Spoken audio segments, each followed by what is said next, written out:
A fast-spreading invasive seaweed has been threatening Great Barrier Island and the wider Hauraki Gulf in Auckland.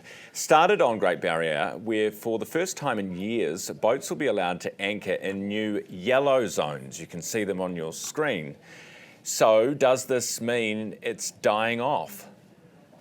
Experts warn the opposite, claiming eradication may now be out of the question. Joining me now is Barry Scott, Scientist and Deputy Chair of the Aotea Great Barrier Environmental Trust. Barry, good morning. Morena, Ryan. What's with the yellow zones? What are we talking about here?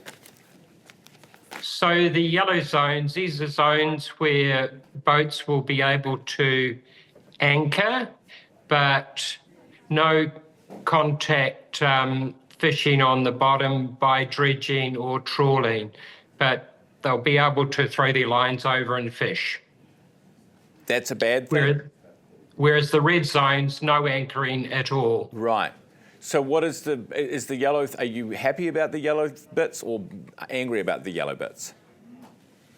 Somewhere in between. I sit on a group called Tai Tu Moana, which is the Ngāti Rahua, Ngāti Waiki Aotea Trust-led response group on barrier, and we'd have liked to have seen a lot more surveillance done, because some of the surveillance in Akupe and Whakaparapara is a bit dated now, so we're not entirely clear what the situation is there. We've done some surveillance in Port Fitzroy and Trifina under contract with MPI. We've got a better idea of what's happening there, but it's a big coastline and it's a lot of territory to cover.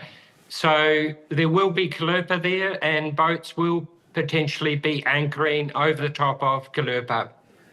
Right, and is that how it spreads? It gets onto the hull of a boat and then they take it to another area. Is that how it happens?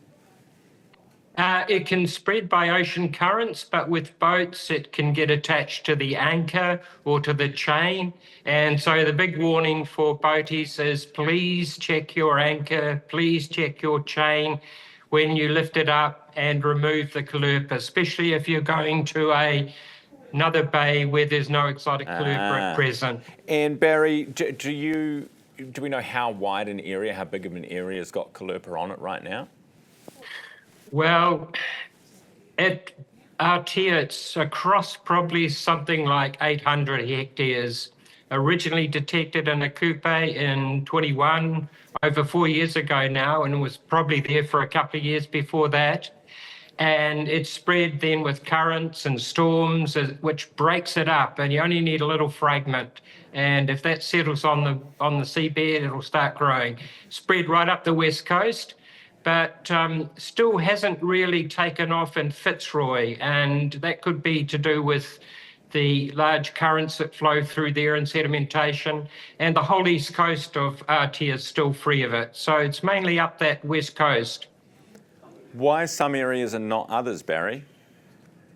Well, we don't really know, but the original infestation was detected in Akupe, so that's kind of ground zero for Aotea.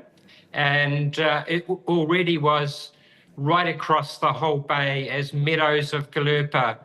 But the situation now is a little complex, and this beast keeps changing. There's been a lot of recession since March this year, not only at Aotea, but at many other sites around the Hauraki Gulf, and I think even up at Te Rāwhiti recently. And again, scientists from NIWA, University of Auckland, don't really understand what's going on. But that is good news in some ways, that it's receded from the sandy, muddy base, but it's still present on the rocky reefs, and it may be back. Barry, in simple terms, what's wrong with it? What does it do to the ocean? When it forms these big carpets, basically smothers everything underneath. And it also can produce some toxins that inhibit the growth of sea creatures and other seaweeds growing around it. Still a lot not known about this beast in New Zealand, but if you see those videos, I think you've shown some just there, just completely carpets the seafloor. Not quite so harmful on the rocky reefs where it's in amongst the kelp forests. And so our big message is We want to keep the marine ecosystems as healthy as possible. Go easy on taking those snapper and those kura. Appreciate your time this morning, Barry. Thank you. Barry Scott, Scientist and Deputy Chair of the Aotea Great Barrier Environmental Trust, with us on Caulerpa. 14 after 8 now.